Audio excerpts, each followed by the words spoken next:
자, 주택 본 것 중에 1번부터 12번까지 중에서 12번이 질문이라고 했으니까 12번 선생님이랑 한번 봐요. 자, 12번 보시면요. 12번은요. 직선상에서 동쪽을 향해서 라고 했어요. 자, 직선상에서 동쪽을 향해서 20의 속도로 달리던 자동차가 4초 후에 서쪽으로 8의 속도로 달렸습니다.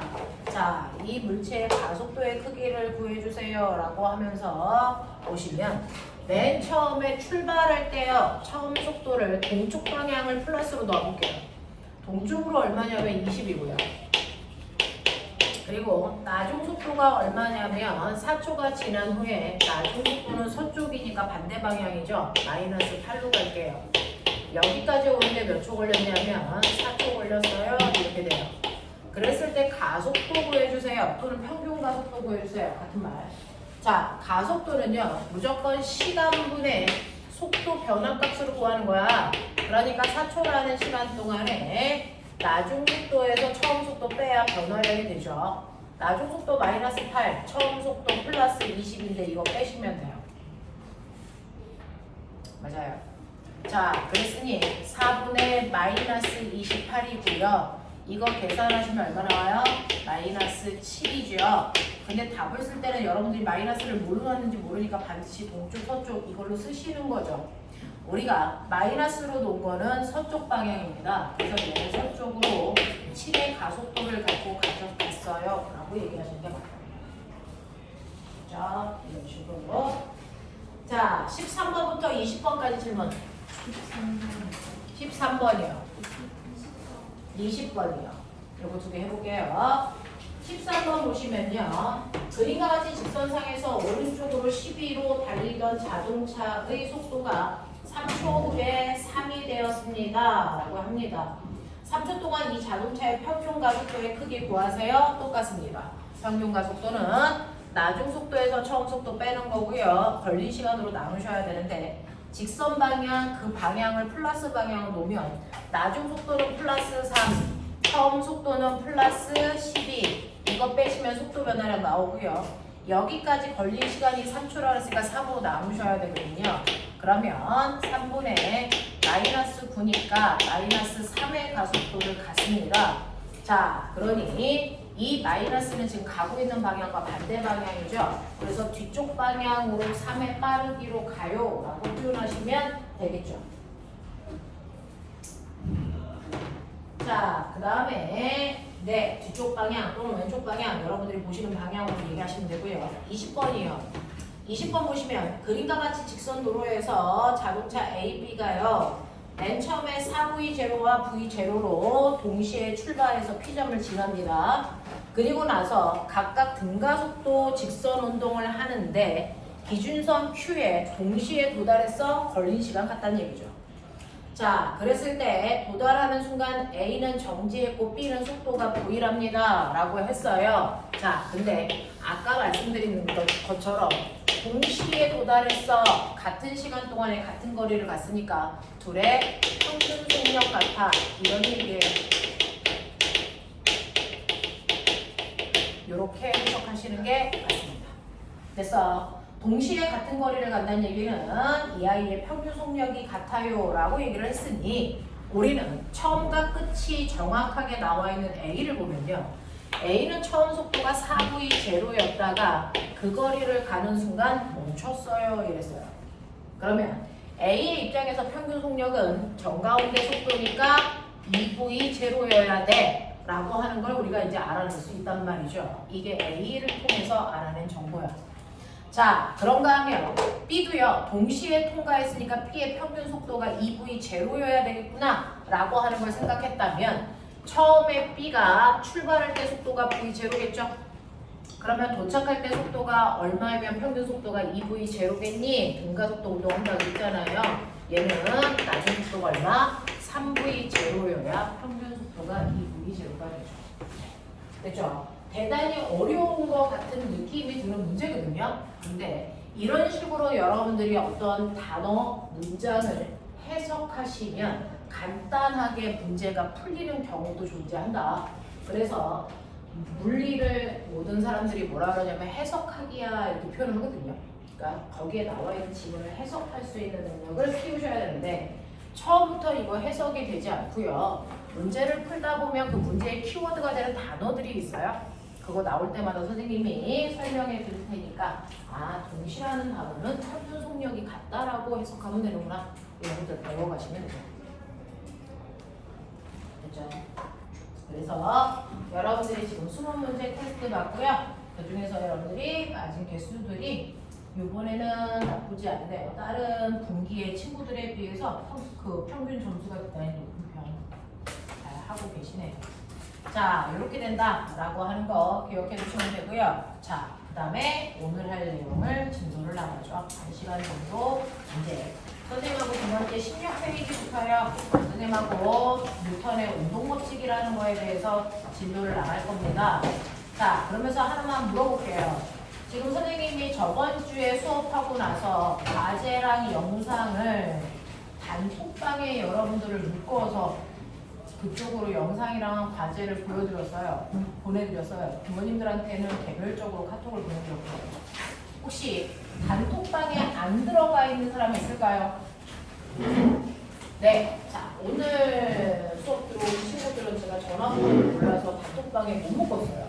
그래서 아까 그 전화번호로 선생님한테 다시 번호를 보내주시면 묶어드릴게요. 그래서 예성이하고 승원이는 저한테 핸드폰 번호를 이따가 보내주시면 되고요. 그 다음에 너 이름이 뭐지? 최민주.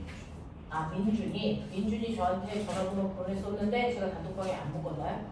네, 잠시만요. 확인해 볼게요.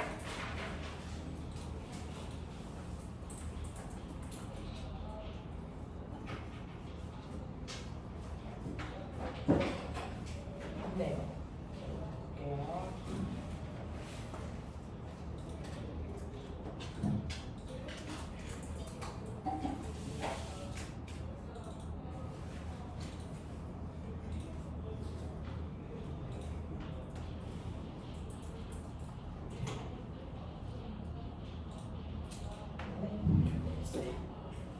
자, 그러면 나머지 사람들 다 들어있는 거죠.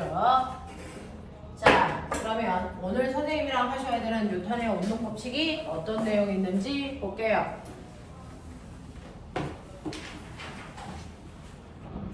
자, 저번 주에 했던 얘기가 가장 중요하고요. 그리고 나서 그 물체의 운동을 해석할 때, 그죠? 많이 쓰는 법칙이 오늘 배울 내용입니다. 그래서 이 두 가지를 가지고 여러분들이 어떤 물체의 운동도 다 설명할 수 있다. 특히 여러분들이 이제 흔히 생각하는 물리원이라는 게 없어졌는데 물리원 개념에 해당되는 문제는 저번 주에 배웠던 내용과 오늘 배우는 내용으로 운동 파트는 다 풀 수 있어요. 자, 그래서 오늘 어떤 내용이 있는지 볼게요. 여러분들이 오늘 선생님이랑 하셔야 되는 게 뉴턴이라고 하는 과학자의 이름은 한 번쯤은 들어보셨을 텐데 뉴턴의 운동법칙을 가지고 복잡한 물체의 운동들에서 일어나는 현상들을 설명할 거거든요. 자, 그래서 어떤 내용이 있는지 머릿속에 넣어볼게요. 뉴턴의 운동법칙입니다.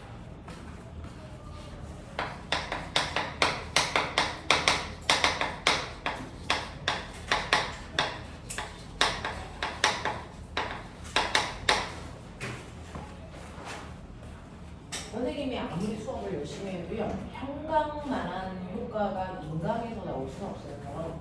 그래서 가능하면 결석하지 말아라. 영상은 보내드리는데 그래도 가능하면 평강 와서 듣는 게 제일 여러분들이 필요한 것도 지금 그때 할 수 있고요. 수업 시간에 집중도도 사니까 가능하면 결석하지 않게끔 해주시면 돼요. 자, 뉴턴의 운동법칙이요. 뉴턴의 운동법칙은 뭐냐면 운동을 할 때요. 그 운동이 일어나게 하는 원인이 뭐냐면 중학교 1학년 때 배웠습니다. 뭘 것 같아요? 힘입니다. 됐어? 그래서 뉴턴의 운동법칙을 간단하게 얘기하면 여러분들이 알고 있는 힘과 운동 사이의 관계 요거 설명한 게 뉴턴의 운동법칙이다. 힘이 물체의 운동에 어떻게 관여해? 이거 설명한 게 뉴턴의 운동법칙이에요. 됐죠? 자, 그렇다면 여러분들은 1학년 때 배웠던 힘이라는 게 뭔데? 요거 아셔야죠. 중학교 1학년 때 여러분들 눈에 보이지 않는 힘이라는 걸 과학에서 인정합니다. 됐죠? 하지만 우리가 영혼이나 귀신 같은 것들은 눈에 보이지 않는다는 건 똑같지만 인정하지 않잖아요. 왜? 라고 하면 영혼이나 귀신은 없어서요? 아니요. 실제로 우리가 눈에 보이지 않는 것 중에서 객관적으로 측정이 가능한 것들은 과학에서 있다라고 인정합니다. 그리고 그걸 측정하죠. 하지만 객관적으로 측정이 불가능한 것들은 과학에서 아직은 있다라고 인정하지 않는 것뿐이야. 나중에 과학기술이 더 발달해서 영혼도 측정이 가능하고 귀신도 측정이 가능한 데는 있다라고 하고 그 값을 측정하겠죠. 그래서 과학의 한계점은 지금의 기술이나 정보로 우리가 증명할 수 있는 것만 있다라고 합니다. 그래서 힘이라고 하는 건 객관적으로 측정 가능한 값입니다. 그래서 있다라고 하는 겁니다. 그럼 힘이 뭔데? 라고 하면 힘은 중학교 1학년에서 배운 것처럼 반드시 물체의 모양 또는 운동 상태를 뭐 시키는 겁니까? 변화시키는 능력입니다. 물체의 모양과 운동 상태를 변화시킬 수 있는 유일한 능력이야. 어떤 물체의 모양이 바뀌었는데 힘 안 받고 바뀌는 일 절대 존재하지 않아. 알겠어? 그러니까 모양이 바뀌었다면 얘한테는 힘 좋네 라고 판단하시면 된다는 거죠. 됐어? 운동 상태가 바뀌는 것도 힘밖에 없어요. 그럼 운동 상태가 뭔데? 우리 첫 주에 배웠죠. 움직이는 물체가 가지고 있는 특징으로 바로 빠방을 얘기한다. 그래서 어떤 물체가 빠르기나 방향이 바뀌었다면 얘는 100% 힘 받은 겁니다. 빠르기와 방향이 안 바뀌었다면 100% 힘을 받지 않은 겁니다. 됐어? 자, 제가 지금 칠판에 힘 주고 있니 안 주고 있니? 안 줬다라고 판단하셔야 돼요. 왜? 얘는 내가 힘을 막 이렇게 주고 있을 때 변하는 거 있어 없어? 없어. 그래서 힘 안 받는다. 알겠어? 힘이라는 건 뭔가를 변화시키는 능력이다. 깔끔하거든요. 물리는. 변화시키는 능력이라서 아무리 선생님이 팔을 발발발 떨고 있어도 이거 힘 안 준다라고 판단하셔야죠. 칠판은 힘을 받지 않았습니다라고 판단하셔야 돼요. 왜? 변한 게 없으니까. 힘이라는 건 변화시키는 유일한 능력입니다. 그래서 모양과 운동 상태를 변화시킬 수 있는 유일한 능력, 이게 바로 힘입니다. 선생님, 상태 변화는 열 때문이라고 하는데 상태는 모양이 아니고 분자 배열이 바뀌었어요. 그거는 힘하고 상관없어요. 그래서 힘은 물체의 모양을 변화시키는 거지 상태를 변화시킨다고 안 합니다. 그래서 물체의 모양이나 운동 상태를 변화시키는 유일한 능력, 이거 힘입니다. 그렇죠? 자, 그래서 여러분들이 알고 있는 것처럼 용수줄이 늘어났어요. 용수줄이 변형된 겁니다. 모양이 바뀐 겁니다. 뭐 때문에? 힘 때문에. 알겠습니까? 네. 자, 이런 식으로 물체의 모양이나 운동 상태를 변화시키는 유일한 능력이 힘인데 그 중에서 우리는 모양 변화는 안 배우고요. 운동 상태의 변화에 대해서 하자. 이 일입니다. 자, 그럼 운동 상태는 빠방인데요. 예를 들면 첫 번째 어떤 애가 처음에 빠르기와 방향이 오른쪽 방향으로 2의 빠르기로 가고 있었어. 근데 시간이 지나서 나중에 빠방을 비교해 볼게요. 나중에 빠방을 갔는데 여전히 오른쪽으로 2의 빠르기로 갑니다. 변한 거 있니 없니? 없습니다. 됐죠? 아무것도 안 변했습니다. 이렇게 아무것도 안 변하는 운동만을 우리는 뭐라고 하냐면 등속도 운동이라고 말하면 돼! 라고 했어요. 그러면 아무것도 안 바뀌는 등속도 운동을 했다라고 하는 얘기가 나온다면 어떤 물체가 등속도 운동하고 있어? 라는 얘기가 나온다면 우리는 이걸 물리적으로 뭐라고 판단합니까? 이 새끼 힘 안 받았구나 라고 판단하실 거야.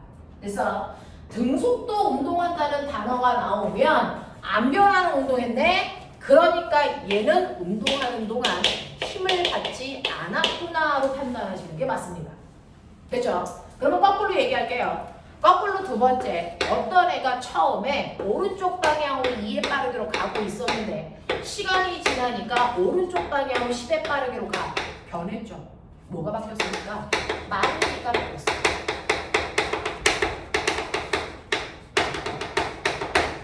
어떤 애가 오른쪽으로 2의 빠르기로 가다가요. 시간이 지나 나중에 되니까 2의 빠르기로 아래쪽으로 가요. 변했죠? 뭐가 바뀌었습니까? 방향만 바뀌었습니다. 자, 어떤 애가 오른쪽으로 2의 빠르기로 가다가요. 5의 빠르기로 위쪽으로 갑니다. 변했죠? 뭐가 바뀌었습니까? 빠르기와 방향이 동시에 모두 변했습니다. 이런 식으로요. 여러분들이 보시면 두 번째, 뭔가가 변하는 운동. 우리는 이거 첫 시간에 배웠죠. 변하는 운동을 가속도 운동이라고 한다. 그 변하는 운동, 가속도 운동을 변했구나 이게 아니고요. 이 새끼 힘 받았네. 이걸로 판단하시는 겁니다. 됐죠? 그래서 물체의 운동 상태가 변했냐 안 변했냐 이거 빨리 판단해라. 그랬을 때 아무것도 안 바뀌었다는 얘기는 물체를 변화시키는 진짜 힘, 멋진 말, 그걸 알짜 힘이라고 한다. 또는 다른 말로 합력이라고 합니다. 물체의 운동 상태가 변하지 않았다면 알짜 힘이 0이라는 얘기고요. 물체의 운동 상태 중 뭔가라도 변했다면 얘는 알짜 힘이 작용했다는 겁니다. 그러면 선생님, 우리가 알고 있는 힘과 알짜 힘은 달라요? 좀 달라요. 어떻게 달라요? 라고 하면 어떤 A라는 물체가 오른쪽으로 10N의 힘을 받죠? 얘한테는 온전히 10N이라는 힘밖에 안 받았어. 그러면 얘는 알짜 힘이 10이죠. 근데 얘는 오른쪽으로 10N의 힘도 받았지만 오른쪽으로 20N의 힘도 같이 받고 있어. 그럼 얘 알짜 힘은 얼마니? 오른쪽으로 30이에요. 됐어? 자, 얘가 오른쪽으로 10N의 힘을 받고 있는데요. 왼쪽으로 5N의 힘을 받고 있어요. 얘 알짜 힘은 얼마니? 오른쪽으로 5N입니다. 그러니 얘는 앞으로 오른쪽 방향으로 바뀔 거야. 얼마만큼? 5N의 힘만큼 바뀔 거야. 이 뜻입니다. 됐죠? 어떤 애가요? 오른쪽으로 10N의 힘을 받고 있는데 왼쪽으로 10N의 힘을 받고 있어요. 얘 알짜 힘 얼마입니까? 0입니다. 그럼 얘 변하니 안 변하니? 안 변합니다. 알겠습니까? 네. 물체의 운동을 변화시키는 능력은 낱낱의 힘이 아니고 걔네들을 합한 합력이 물체의 운동 상태를 변화시키는 진짜 힘, 알짜 힘입니다. 이 알짜 힘이 얼마냐에 따라 그 방향으로 그 크기만큼 바뀌어요. 그러니 똑같은 물체가 있는데 알짜 힘이 오른쪽으로 5N일 때보다는 그 물체에 오른쪽으로 알짜 힘이 10N이 작용한다면 이때보다 이때 변화량이 2배 커요. 라는 얘기를 할 수 있다. 알겠어? 물체의 운동 상태를 변화시키는 진짜 힘, 그걸 우리는 알짜 힘 또는 합력이라고 해서 그걸 우리가 그냥 힘이라고 부르고 있다. 됐죠? 우리가 그냥 수업 시간에 하는 힘이라는 건 알짜 힘을 얘기하는 거야. 알겠습니까? 그러니 이런 경우에는 힘이 작용하지 않았다고 판단하는 게 맞다고요. 아까 칠판 같은 경우가 그렇습니다. 됐죠? 이렇게 알짜 힘을 0을 만드는 두 힘 있잖아요. A와 B는 10N의 두 힘이 작용하고 있는데 크기 같고 정반대로 작용하기 때문에 알짜 힘을 0 만듭니다. 됐죠? 이렇게 알짜 힘을 0 만드는 이 힘을 우리가 힘의 평형 관계의 두 힘이다 이렇게 표현합니다. 그래서 A와 B의 두 힘은 힘의 평형 관계의 두 힘이고요. 그러기 위해서는 반드시 두 힘의 크기 같아야 되고 방향은 무조건 반대여야 되는 겁니다. 됐어? 자, 이런 식으로요. 여러분들이 힘이라고 하는 거를 살짝 정리를 해봐드렸고 여기에 대해서 깊게 이해하시는 건 뒷부분에서 한 번 더 나옵니다. 됐죠? 자, 그러면 이런 식으로 물체의 운동 상태를 변화시킬 수 있는 진짜 능력, 그건 힘이라는 거죠. 그 힘이라고 하는 게 유일하게 여러분들이 중학교 때 배웠던 방향을 갖는 뭐였다? 벡터였다. 그래서 힘이 똑같이 작용을 하더라도요. A라는 물체의 오른쪽으로 10N의 힘이 작용하면 얘는 오른쪽으로 운동 상태가 바뀌겠죠. 근데 왼쪽으로 10N의 힘이 작용하면 왼쪽으로 바뀝니다. 됐니? 이렇게 힘이라고 하는 건 방향과 크기를 가지고 있는 값입니다. 그래서 여러분들이 알고 있는 벡터라는 값으로 합성하실 수 있는데, 자, 이때 선생님은 여러분들한테요, 이렇게 하나의 물체가 있다고 치죠. 천천히 가죠. 하나의 물체가 있는데 오른쪽으로 10N의 A라는 힘이 작용하고요, 오른쪽으로 20N의 B라는 힘이 작용하고요, 왼쪽으로 15N의 C라는 힘이 작용하고요, 그리고 비스듬한 방향으로 15N의 D라는 힘이 작용한다고 치자. 그러면 결국은 이 물체, 가라는 물체는 어느 방향으로 운동 상태가 얼마만큼 바뀌어야 될까요? 알자의 힘이 얼마일까요?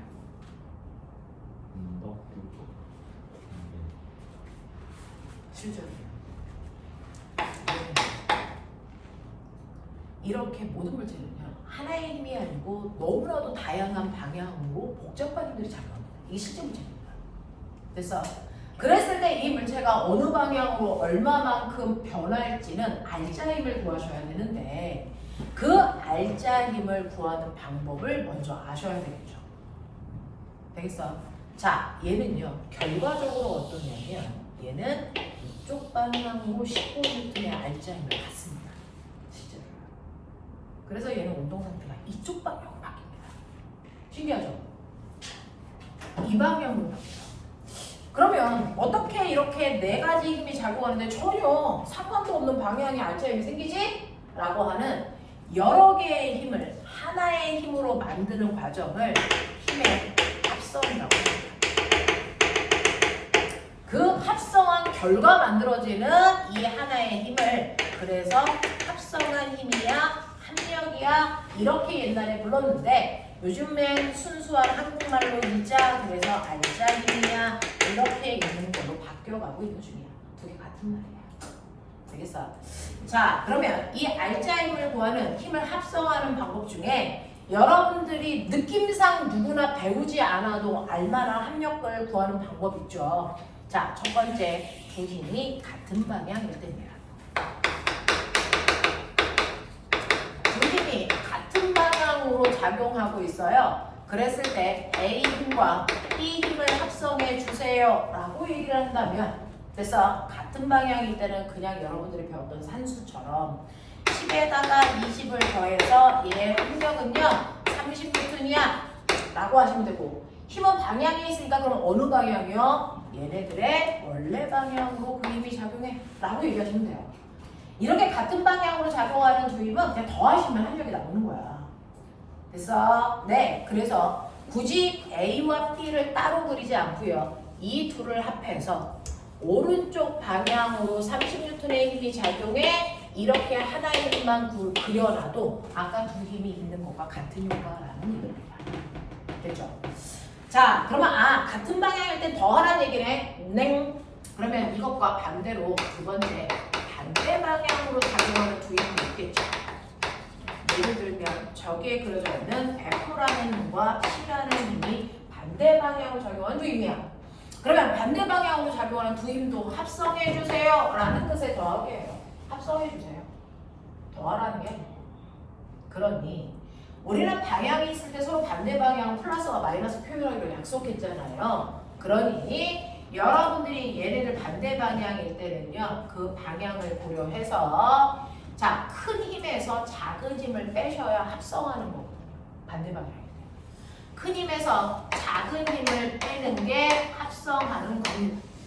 큰 힘은 30이고 작은 힘은 19니까 이거 빼세요. 그게 이 두 힘을 합성하는 겁니다. 그러니 이때 나타난 또 다른 새로운 힘 F1. 자, 이 힘은 15N이고요. 그러면 어느 방향으로요? 큰 힘 방향으로 작용합니다.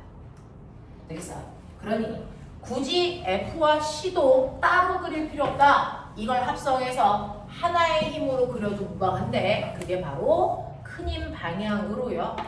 15N의 힘이 작용해 이러면 F1이라는 새로운 힘이 만들어진 거죠. 벌써 3개의 힘을 줄여서 하나의 힘으로 나타냈어요. 이제 2개만 남았단 말이죠. 자, 근데 그 전에 생각해보자. 꼬맹아, 같은 방향이라면 두 힘이 몇 도를 이루고 있었다는 얘기일까? 아까 A와 B 같은 방향이라고 했죠? 이 두 힘 몇 도를 이루고 있어요? 0도입니다. 두 힘이 이루는 각도가 0도일 때요. 그때 최대의 힘을 만듭니다. 그래서 합성한 두 힘은 실제로 더해서 구합니다. 됐어? 자, 그렇다면 반대 방향의 두 힘은 몇 도를 이루고 있었을까요? 180도. 이렇게 반대 방향이라는 180도를 이루는 두 힘은 빼야 합성한 힘을 구할 수 있어서 그래서 그 힘으로 만들 수 있는 가장 작은 최소의 힘이 만들어집니다. 같은 방향일 때 최대의 힘이 만들어집니다. 그러면 물리는요. 한두 개를 배우면 그 다음에 규칙성을 찾으시면 되는데 아하, 같은 크기의 힘이 있다고 치자. 하나는 3N, 하나는 4N 이라고 하는 두 힘이 있어. 나 이 두 힘을요 이렇게 다양한 방향으로 힘을 그려볼게요. 3N, 4N 두 힘이 30도를 이루어 또는 4N, 3N 보이냐? 4N, 3N 보이죠? 이런 식으로 힘의 크기는 똑같지만 두 힘이 이루는 사이각이 달라. 합력 누가 클까 짐작해봐. 아직 안 배웠잖아. 누가 클지 짐작해보라고. 1번, 2번, 3번 중에 어떤 힘이 제일 클까요? 2번. 아, 1번. 몇 번이요? 1번. 이거 어떻게 짐작해요? 배운 적도 없는데. 반특이었거든요. 두 힘이 0도일 때 최대값을 줍니다. 두 힘이 정반대 방향인 180도일 때 최소값을 만든다. 그렇다면 느낌. 아, 0도에서 180도로 갈 때 힘의 크기가 점점 모여지는구나. 작아지는구나. 그렇다면 두 힘 사이의 사이각이 벌어지면 벌어질수록 합력은 모여지는 거구나. 줄어드는 거구나. 알겠습니까? 이 얘기거든요. 그러니까 힘의 크기가 같다면 사이각만 보면 우리는 누구의 합력이 더 클지 예측할 수 있어야 된다. 1번의 사이각은 30도, 90도, 120도라고 친다면 사이각이 제일 작은 1번이 합력을 제일 크게 만들 거다. 그 다음 2번이다. 그 다음 3번이다. 그 값이 얼마인지 몰라도 됐어. 이런 식의 변화를 갖출 수 있구나라는 걸 얘기한 거예요. 제가. 그럼 꼬맹아 3N과 4N을 이용해서 만들 수 있는 최대의 힘의 범위 얼마? 얘로 만들 수 있는 힘의 범위 말해봐. 얼마? 7N보다는 크거나 작은 힘을 만들 수 있고요. 또 1N보다는 크거나 같은 힘을 만들 수 있다고. 이때 7N은 두 개가 같은 방향일 때 만들어지는 힘이고요. 1N은 두 개가 반대 방향일 때 만들어지는 힘이고요. 나머지 2, 3, 4, 5, 6 그래서 이 힘은 두 개가 이루는 사이각이 몇 도냐에 따라 크기가 달라지는 거예요. 알겠습니까? 이런 얘기예요. 자, 그래서 이런 식으로 힘을 합성할 때요. 같은 방향일 때 최대의 합력이 만들어지는데 더하시면 되고요. 반대 방향일 때 최소의 합력이 나오는데 빼시면 되고요. 됐죠? 그 사이각일 때 예측해볼래? 보면은 3N, 4N 이거 합력 얼마일까? 찍어봐. 안 배웠잖아. 5분의 12 또 3.5 또 얼마? 5N 3N 얼마일까요? 이게 왜요? 왜요? 신기하죠? 그렇죠? 아까 3.5인 사람은 평균했을 것 같고요. 그렇죠? 제가 짐작하기에 그랬을 것 같은데 이거 뭡니다. 왜요? 라고 하는 나머지 이 힘의 합력을 구해보죠. 자, 지금 여러분들이 보시는 것처럼 같은 방향, 반대 방향일 때 합력 구하는 거 알겠어요? 더해, 빼, 쉽네? 근데 그걸 뺀 나머지 방향이에요. 그걸 뺀 나머지 이렇게 두 개가 비스듬한 방향의 두 힘이라고 합니다. 나머지 각도를 비스듬한 방향이라고 우리는 얘기해요. 됐죠? 나머지 세 번째 비스듬한 방향으로 작용하는 힘들이 있을 때 합력 어떻게 구하냐는 거죠. 각도가 0보다 크고 180도보다 작은 그 각도를 이루고 있을 때 합력 구하는 방법 세 가지가 있다. 이건 물투에서 했던 얘기다. 이게 내려온 거다. 정신 이빨 차리자. 자, 그럼 첫 번째 가장 대중적으로 많이 쓰고 여러분들도 이제부터 할 겁니다. 뭡니까? 힘의 사형법. 우리 이거 쓸 거예요. 됐어. 또는 삼각형법. 이거는 저는 영재고나 과거 생각해요. 그래서 올림피아드 데뷔할 거예요. 라고 하는 친구들이 하는 게 계산식. 저는 일반고 갈 거예요. 절대 이거 볼 일이 없어요. 이런 거예요. 되겠어? 자, 이런 방법으로 합력을 구할 수 있는데 평행사변형법은 뭐냐면요. 이렇게 비스듬한 두 힘이 있어요. 하나를 F1, 하나를 F2 예쁘게 칠판 보이게 해드릴게요. 자, 비스듬한 방향에 두 힘이 있다고 치자. 이런 식으로 그릴까요? F1, F2 두 힘이 이루는 사이각이 세타. 되죠? 힘을 나타내는 가장 간단한 기호가 화살표라서 우리는 화살표로 힘을 표현하고 있는 중이에요. 됐죠? 자, 그랬을 때요. 우리 하나의 힘을 나타낼 때요. 힘은 세 가지 요소를 가지고 있어요. 힘의 3요소. 들어본 적 없죠? 여러분들이 하나의 힘이라고 하지만 사실은 그 하나의 힘 안에는 세 가지 요소를 가지고 있어요. 그 세 가지 요소 중에 하나라도 다르면 다른 힘이라고 판단하시는 게 맞습니다. 힘의 3요소. 내가 어떤 물체에 힘을 줬는데 그 힘의 3요소 중에 하나라도 다르면 다른 효과가 나타나. 힘의 3요소 중에 가장 중요한 거 힘의 뭐가 같냐? 그러니 어떤 물체한테 10N의 힘을 줬을 때 나타나는 효과와 20N의 힘을 줬을 때 나타나는 효과 당근 달라. 맞아요. 그래서 힘의 크기가 첫 번째 요소고요. 이 힘의 크기를 화살표로 표현할 때 화살표의 길이가 힘의 크기를 나타냅니다. 왜니? 지면이 한정되어 있다 보니까 1N이 1cm로 표현할 거야. 그렇다고 100N를 100cm로 쓸 수는 없잖아. 그러니까 그냥 이렇게 그려놓고 100N이라고 쓰는 거지만 원래는 화살표의 길이가 힘의 크기에 비례하게 그려집니다. 알겠습니까? 이런 얘기예요. 자, 그 다음에 두 번째는요. 힘을 나타내는 3요소 중에서 두 번째는 힘의 방향. 그렇죠. 방향. 왜냐? 같은 크기의 힘을 주더라도요. 오른쪽으로 10N의 힘을 줄 때와 왼쪽으로 10N의 힘을 줄 때 이 물체의 운동 상태의 변화가 전혀 다르게 나타나니까. 알겠습니까? 또 볼 것 같아요. 그렇죠. 자, 힘의 방향은 화살표로 표현하시면 되고요. 그 다음에 세 번째가 바로 뭐냐면 힘의 작용점이라는 겁니다. 나 힘 여기다 줬어! 라고 하는 거예요. 예를 들어 여러분들이 이렇게 병이 있는데 내가 여기다가 힘을 줄 건데 똑같이 오른쪽 방향으로 10N의 힘을 머리에다 줄 거야? 아래쪽에다 줄 거야? 이거에 따라 나타나는 효과가 다른 거 아세요? 머리에다 주면 이 병은 넘어집니다. 맞죠? 근데 아래쪽에다 주면 병은 옆으로 밀려나갑니다. 결과가 다르게 나타나죠. 자, 그 힘을 준 지점을 우리는 화살표에 똥꼬로 나타낸다. 나 여기다 힘 줬어. 이쪽 방향으로 힘 줬어. 이만큼 크기로 줬어. 이런 뜻이야. 알겠어? 그래서 얘가 바로 힘을 준 지점에다 찍는 힘의 작용점 표시고요. 이게 힘의 방향을 나타내는 표시고요. 이 길이가 바로 힘의 크기를 표현하는 거예요. 그래서 힘을 나타내는 가장 간단하고 쉬운 기호가 화살표라서 우리는 화살표로 힘을 나타내고 있다고요. 자, 그러면 이렇게 힘이 있는 세 가지 요소에 힘을 가지고 있는 아이들을 화살표로 표현했을 때 두 힘이 비스듬한 방향으로 작용하고 있어. 일단 합력 구해달래. 어떻게 해? 이 두 힘을 가지고 평행사변형을 그리는 방법이다. 됐죠? 평행사변형이 뭔지 알죠? 자, F1하고 평행하게 F2의 머리 부분에 쟤와 평행하게 이렇게 그리시면 되죠. 이게 또 다른 F.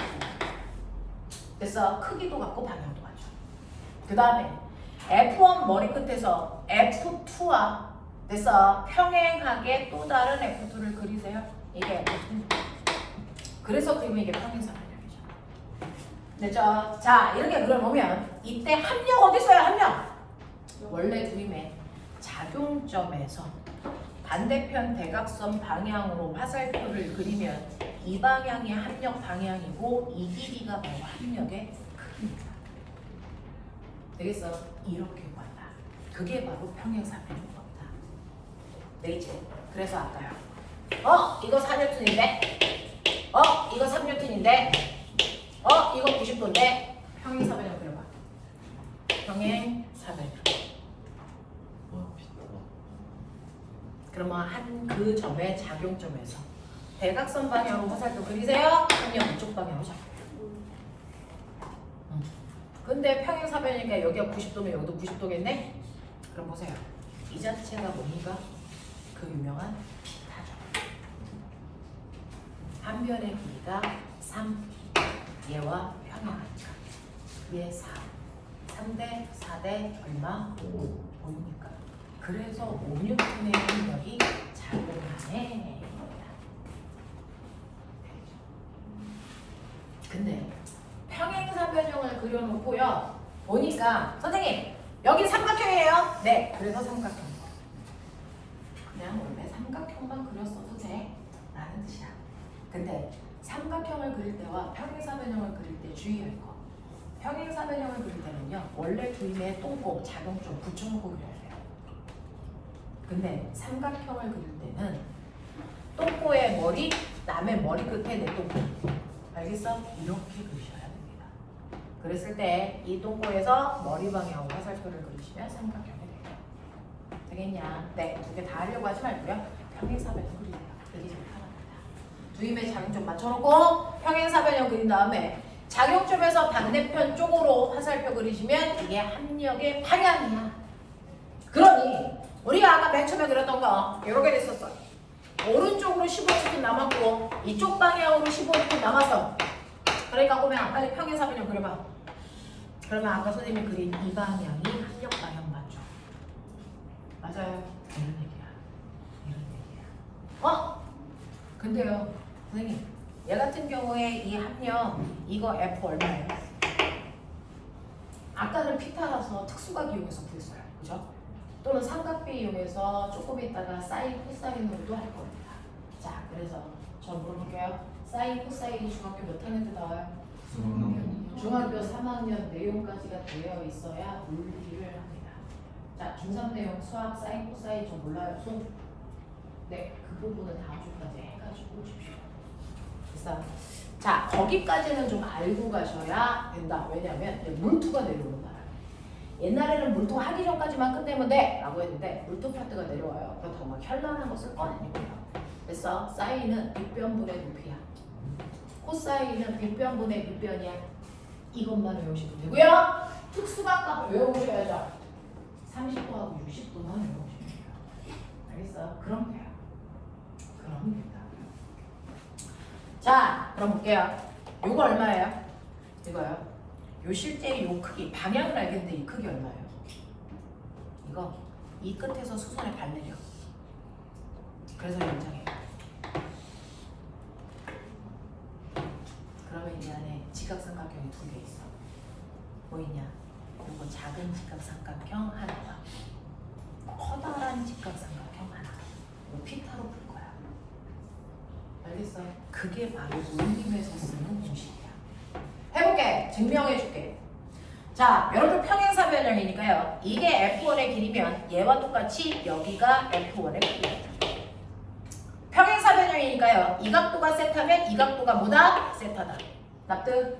그랬을 때 직각삼각형입니다. 그러면 이때 작은 직각삼각형에서 됐니? 작은 직각삼각형에서 여기 90도, 이거 세타, 요 길이가 F1 빗변이죠. 그러면 얘 크기가 얼마니? 요 길이 할 수 있죠. 얼마예요? 이거 얼마입니까? 사인. F1 사인 세타입니다. 요게 이해되라. 그래서 그것만 해왔대요. 됐어? 자, 요건 얼마니? 코사인. F1 빗변 곱하기 코사인 코사인 세타. 됐니? 네. 이 얘기야. 그럼 이제 작은 직각삼각형 발견. 커다란 직각삼각형만 보자. 직각삼각형이 가지고 있는 세 변의 길이의 특징 알고 있니? 물론 A 제곱, B 제곱 더하기 C 제곱이니까 A는 1의 루트. 됐니? 네. 그러면 여기서 이 A가 누구야? 우리가 구하려는 F. B가 뭐야? 2기. 알겠어? C가 뭐야? 2기. 됐어? 이거 하자고요. 그러니 여러분들이 구하려는 F라는 값은요. 밑변 F2 플러스 F1의 코사인 세타의 제곱. 맞아? 네. 높이요. F1 사인 세타의 제곱. 이거 풀면 한 명. 풀어봐 드릴게요. F는 루트 F2 제곱 더하기 2F1 F2 코사인 세타 더하기 F1 제곱 뭡니까? F1 제곱 뭐예요? 코사인 제곱 세타 이죠. 그 다음에 그 옆에 있는 거 F1 제곱 사인 제곱 세타입니다. 그래서 그냥 듣고 버려. 어차피 안 할 거야. 그래서 네. 이제요. 얘네들 F1 제곱으로 묶을 수 있는 거 아세요? 네. 웃겨져? 오케이. F1 제곱에 묶어볼게요. 사인 제곱 세타 더하기 코사인 제곱 세타. 수학 선생님들한테 배웠어요? 사인 제곱 세타 더하기 코사인 제곱 세타 얼마라고? 저도 알아요. 1. 그쵸? 1이래요. 그러면 이거 1이니까 이거 날리시면 되고요. 됐어? 앞에 있는 거. 이거 여기다 쓸게요. F1 제곱 더하기 F2 제곱 더하기 2F1 F2 코사인 세타가 그림의 합력을 구하는 방법입니다. 이겁니다. 자, 그래서 여러분들이 보시는 것처럼 그죠? 네. 하나의 힘이요. 여기에 이쪽 방향으로 3N 있어. 이쪽 방향으로 4N 있어. 이게 F1이야. 이게 F2야. 요 사이각이 60도야. 이런 느낌이야. 그러면 얘는 합력은요. 평행사변형 그려보시면 이쪽 방향으로 작용할 거야. 이 크기 얼마야? 이거야! 이 크기 얼마야? 라고 하면 F1의 제곱이니까 9 더하기 F2의 제곱이니까 16 더하기 2F1 F2 얼마니? 24 코사인 60 얼마니? 2분의 1 이거의 루트값 1이 하는 거 알겠어? 이렇게 한다고 됐니? 과거나 영재고나 물을 대비하면 이런 식으로 합력도 구할 수 있어요. 근데 거의 안 씁니다. 우리는 삼각비의 특수각만 씁니다.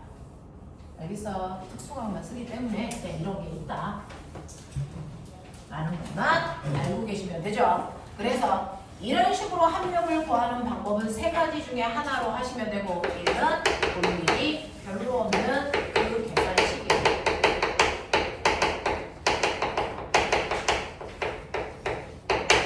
그래서 이런 방법을 해. 근데 우리는 다 안 쓰고 얘만 기억하자. 평행사변형. 근데 이것도 그릴 필요 별로 없어요. 왜? 우린 다 피타로 풀 거니까. 삼각표로 풀 거니까. 알겠어? 그리고 비스듬한 방향이라도요. 아예 쓸모가 없을 때가 있어요. 왜? 주로 피타가 아니면 딱 하나 얘나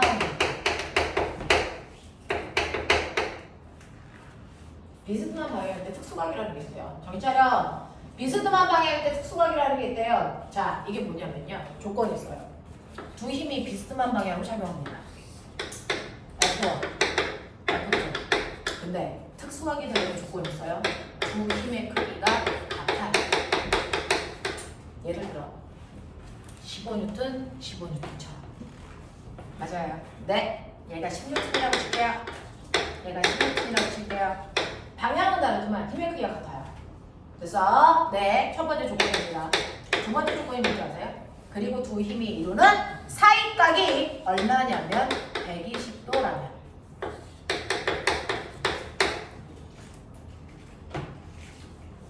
수학 좀 한 사람들 있죠? 빨리 생각.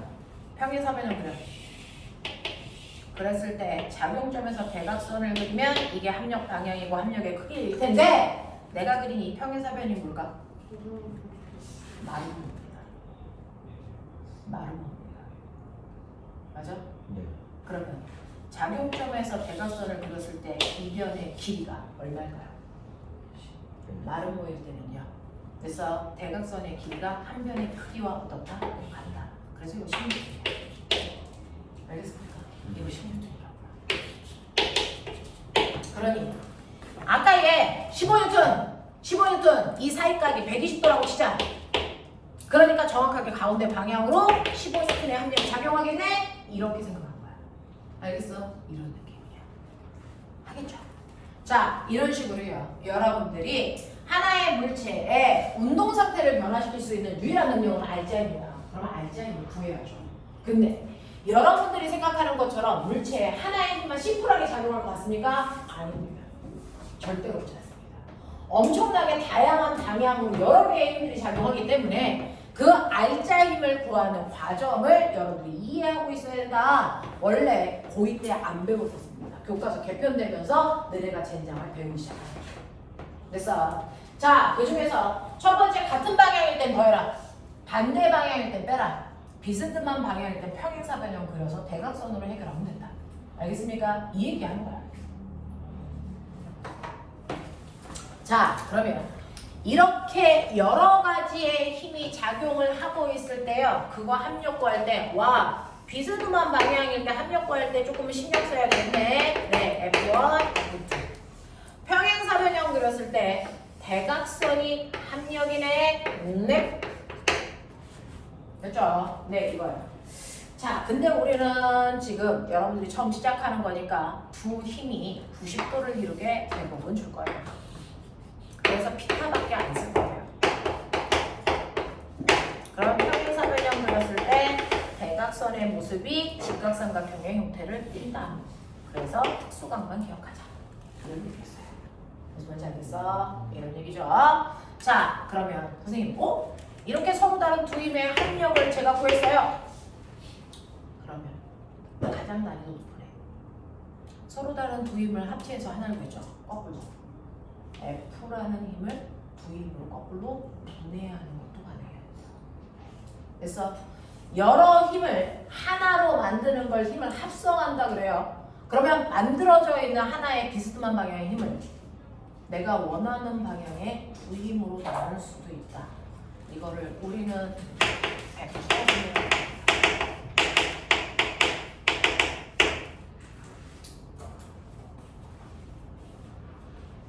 혼합물을 만드는 것보다 혼합물을 분해하는 게 훨씬 어려워.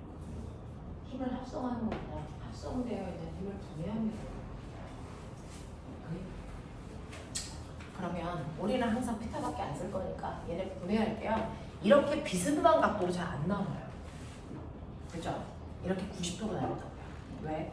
우리는 모든 물체의 운동을 X축 방향의 운동과 Y축 방향의 운동으로 해석할 거라. 두 힘으로 말아요. 90도의 두 힘. X축 방향의 힘과 Y축 방향의 힘. 그걸 멋진 말로 수평 방향으로 작용하는 힘과 수직 방향으로 작용하는 힘으로 나눌 겁니다. 라는 뜻이야. 그러면 F라는 힘이 있을 때 이거 어떻게 분해? F에서 X축 방향으로 수선에 발내려. 그랬을 때 작용점에서 여기까지의 길이가 바로 F의 수평 방향의 힘이야. 그랬을 때 X축으로부터 F까지 이루는 각도를 세타. 예를 들어 30도 이런 식으로. 그래서 그럼 이 얼마나게 직각삼각형이다. 이 얼마게 코사인 세타. 어떡하니? 그래서 이것만 기억하는 거야. 그죠? 그러면 Y축 방향의 힘은요? 네, Y축의 수선에 발내려 90도. 맞죠? 네. 근데 요 삼각형하고 요 삼각형하고 닮음이잖아요. 평행사변이니까. 그죠? 그래서 요 F1이라는 힘은 요거랑 똑같아. 이게 F입니다. 맞아? 그러면 요 값이 얼마겠어? 직각삼각형에서 요 값을 F 모니 사인 세타로 계산하면 된다. 그래서 비스듬한 방향으로 작용하는 하나의 힘은요, 됐죠? 수평 방향의 힘과 수직 방향의 힘으로 분해됩니다. 그 중에서 수평 방향의 힘은 F 코사인 세타 값으로, 수직 방향의 힘은 F 사인 세타 값으로 분해할 수 있다. 알겠니? 이렇게 됩니다. 그랬을 때 이게 16도라고 칠때 30도래네. 수평 방향의 힘은 10 곱하기 코사인 30 얼마? 얼마? 코사인 30 얼마? 2분의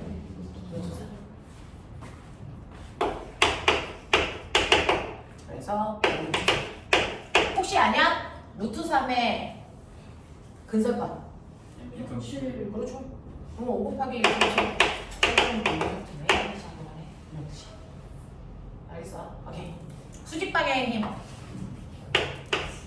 F 사인 세타니까 F가 10 사인 30도 사인 30도가 얼마?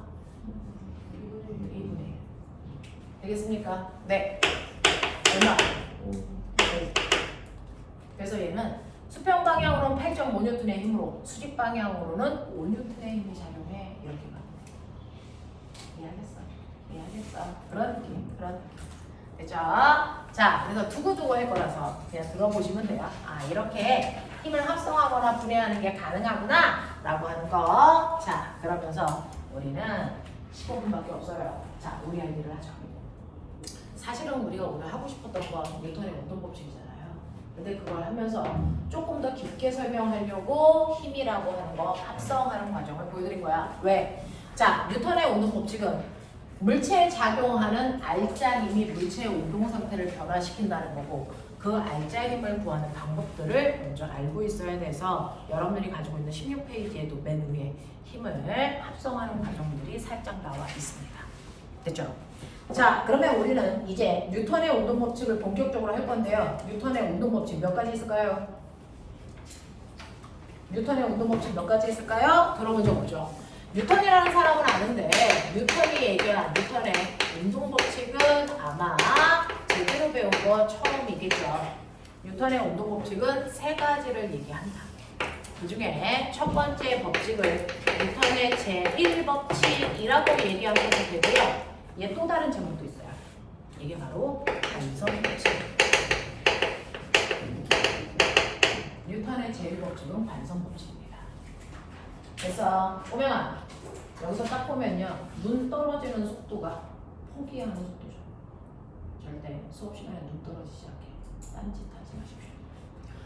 자, 뉴턴의 운동 법칙 중에 두 번째 제2법칙이 뭐게? 그렇죠. 이게 바로 가속도 법칙. 뉴턴의 운동 법칙 중에 마지막 법칙 제3법칙. 그렇죠. 이게 작용 반작용 법칙. 이 세 가지가 다 힘과 물체의 운동 상태 사이의 관계를 설명하는 거예요. 됐어? 힘이 어떻게 작용해서 얘를 이렇게 변화시켰어? 이거 설명하는 거야. 자, 그 중에서요, 가장 중요한 거, 이과의 정규 꼴등도 유일하게 외우는 공식, 바로 가속도 법칙. 여기서 나온다. 이게 모든 물리 문제를 푸는 열쇠다. 자, 그 열쇠를 가지고 열어야 되는 문은 바로 이 문제다. 문제다. 저게 수능의 가장 마지막을 장식하는 문제예요. 제일 어렵다는 문제. 자, 그러면 일단 가속도 법칙을 알아야죠. 선생님, 가속도 법칙이 뭐예요? 저 저번 시간에 배웠던 가속도 구하는 식 아는데 그거예요? 라고 하면 여러분들이 앞에서 배운 가속도라고 하는 건 시간분의 속도 변화량이야 라고 얘기한 건 뉴턴이 얘기한 가속도 법칙이 아니고요. 이건 가속도가 이거야 라는 가속도 정의입니다. 여러분들이 저번 시간에 설명 때 배운 건 가속도 정의를 배운 겁니다. 시간분의 속도 변화량. 됐어? 이건 가속도 정의입니다. 그럼 가속도 법칙은 자 보세요. 어떤 물체가 있어? 정신 차려. 어떤 물체가 있습니다. 자, 물체가 있는데 여기에 2kg짜리 물체가 있는데요. 됐어? 네. 어떤 물체가 처음에는 속도가 0이었어요. 정지되어 있었단 말이죠. 근데 1초가 지나고 나니까 얘 속도가 얼마가 됐냐면 2가 됐대요. 우와, 속도 변했네? 속도 변했대. 뭐가 있다는 얘기야?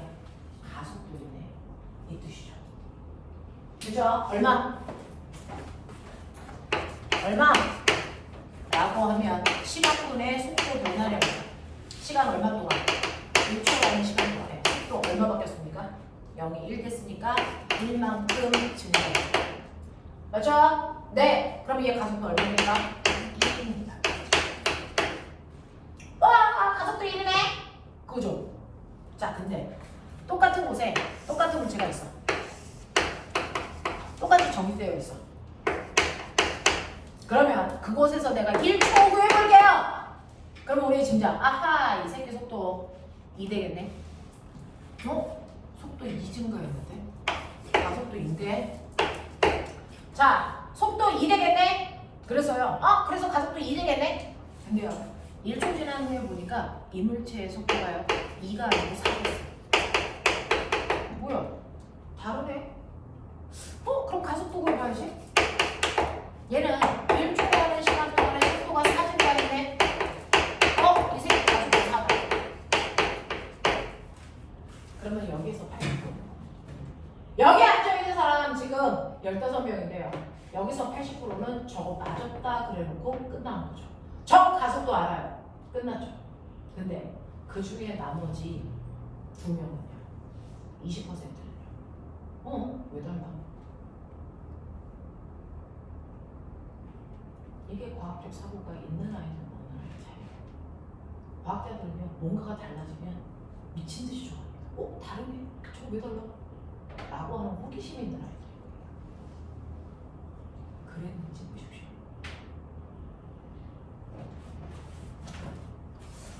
똑같이 2km짜리 물체인데요. 첫 번째는요, 1초 지났을 때 속도가 2 됐는데, 얘 4 됐네? 왜 둘이 다르지? 얘는 가속도의 크기가 2인데 왜 얘는 4여야 돼? 똑같은 물체가 똑같은 바닥에 있는데 뭐가 다르지? 찾아보는 거야. 뭐가 다를 거 아니야? 네. 준 힘이 달라서 그래요. 얘는요, 4N의 힘으로 어떤 사람이 밀어줬다면 얘는 얼마로 밀었을까요? 8명. 밀고 있는 힘이 달랐구나. 그 힘의 크기가 가속도의 크기를 결정해요. 알겠어?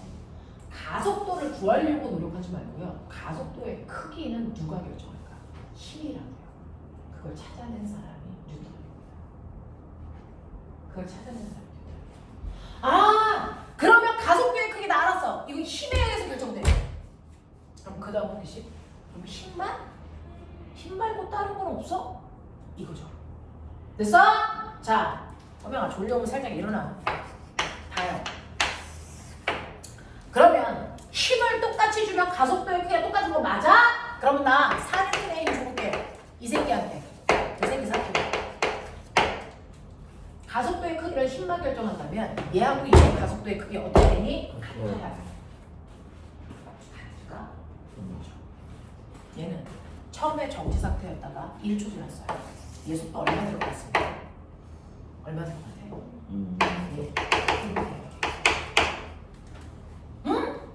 그러면 세 번째 다의 가속도 얼마야?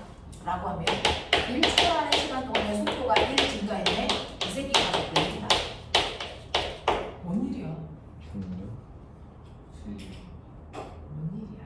라고 하면 바로 물체의 오차이에요. 질량차죠. 똑같은 힘을 주더라도 질량이 다르면 가속도의 크기가 다르네. 그럼 가속도의 크기는 물체가 움직이는 동안 받는 힘과 질량에 의해서 결정되네. 그럼 또 다른 것 중에 가속도의 크기를 변화시키는 게 있을까? 미친 듯이 찾아겠죠. 평생 찾을 겁니다. 그래도 결론 없다예요. 가속도의 크기를 결정하는 건 그 물체의 물체가 가지고 있는 질량과 물체가 받고 있는 힘에 의해서 가속도의 크기가 결정됩니다. 가속도는요, 물체가 받는 힘에 비례하는 값을 가져요. 그래서 똑같은 물체가 받는 힘이 2배가 되면 가속도가 2배가 되는구나. 비례해요. 또 가속도의 크기는요 그 물체의 질량과 말을 반비례하고 그래서 질량이 2배가 됐더니 가속도의 크기가 반비례해서 2분의 1이 되잖아요. 그래서 만들어 놓은 게 뉴턴의 운동법칙, 제2법칙, 가속도 법칙. 가속도라는 건 질량과 반비례하고 힘과 비례하기 때문에 가속도의 크기 A는 M분의 F로 구해요. 라는 공식을 만들어준다는 거죠. A는 M분의 F로 구해요. 아까 가속도 T분의 델타 V를 구하라고 그랬잖아요. 네, 이렇게 구해도 똑같은 가속도.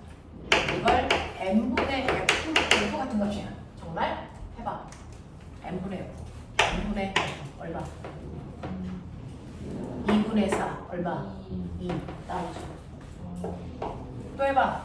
M분의 F 얼마? 2분의 8 얼마? 4 나오지? 정신하잖아? M분의 F 4분의 4 얼마냐? 1 있지? 가속도를 구하는 두 가지 방법이 있어요.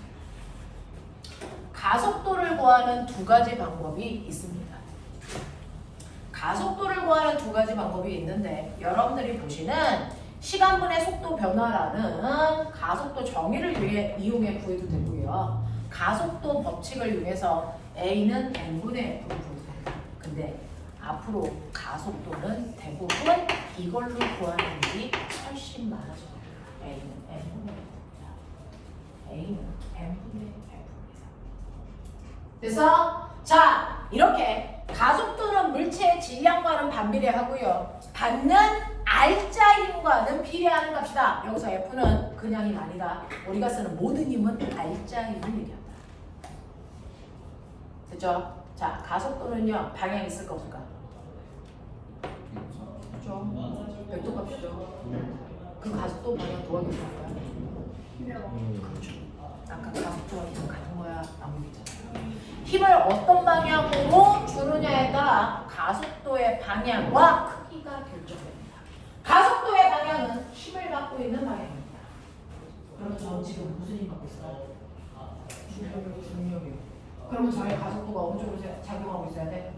땅바닥 방향. 근데 왜 근리 안 떨어져? 교실 바닥에 받치는 힘 때문에 저의 합력이 얼마인가? 그래서 안 되죠. 알겠어? 네, 이렇게 되는 거죠. 가속도의 방향은 가속도는 힘에 의해 결정되기 때문에 가속도의 방향은 힘 받는 방향이다. A는 F분의 F다. 그럼 머리 있는 척해. F는 저는요 분수식 쓰기 귀찮잖아요. F는 그렇죠. 이게 전부 꼴통도 된다는 글씨예요. F는 MA. 그래서 선생님은요 실제로는 물리학과 안 나왔어요. 선생님 천체 물리학과 나왔어요.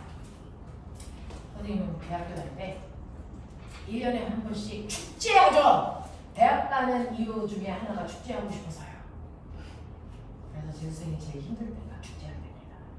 부러워서. 5월달에 대부분 대학들은 축제합니다.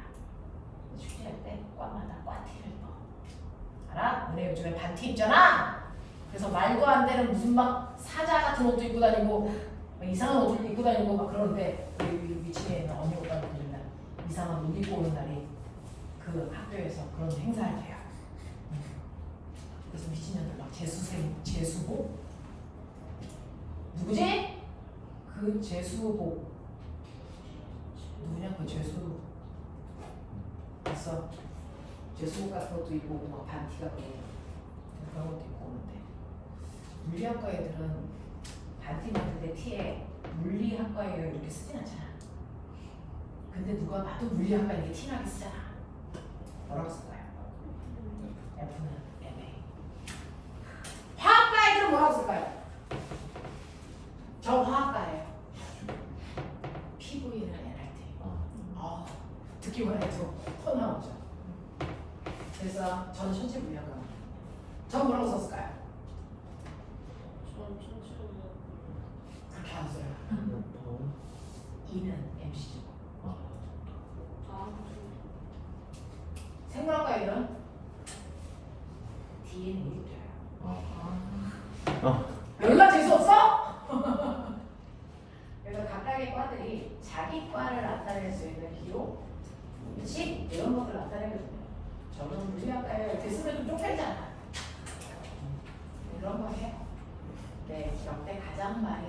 물리아가 I를 낳는다. F는 그만큼 여기 나옵니다.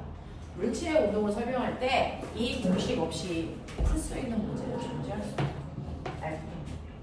이게 가속도 방정식에서 가속도 법칙에서 나온 식이고요. 그럼 나 운동 방정식 이렇게 얘기합니다. 그래서 네 진도를 못 나갔어요.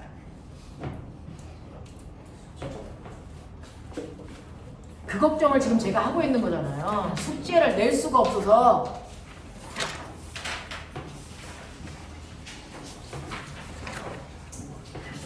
오늘은 숙제가 없습니다. 이거 오답해 오십시오.